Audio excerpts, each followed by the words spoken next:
তো আমরা দেখেন বলে আসতেছি যে এই যে অপর্যাপ্ত পুষ্টি গবেষণা, ডাক্তারদের পুষ্টির জ্ঞান নাই বা ডাক্তারদের পুষ্টি জ্ঞান নাই, এবং আমাদের যে ভুল নীতিগত সিদ্ধান্ত, আমরা যে রোগীদেরকে ওষুধ নির্ভর করছি, ডায়াবেটিসের মূল কারণ রোগীদের ব্যাখ্যা বিশ্লেষণ করছি না।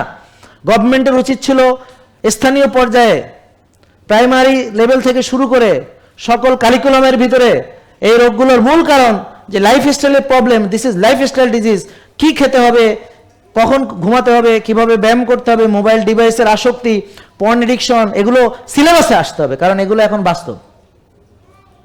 পর্ন এডিকশন ইজ রিয়েল নাও। তোমার সিলেবাসে পর্ন এডিকশনের কই কিছু নাই কেন? আরো তো মানে সেক্স শেখানোর নামে উল্টা পাল্টা আরো কত হাবিজাবি শিখাইতে আসো। তাইলে আসল যেখানে দরকার যে internet addiction, porn addiction, social media addiction, তো তোমরা তো অনেক পিছানো ভাই, তোমাদের কারিকুলাম ঠিক করো না কেন এগুলা? জেকে লাইফস্টাইল লিমিটেড, ওষুধ মুক্ত সুস্থ জীবন।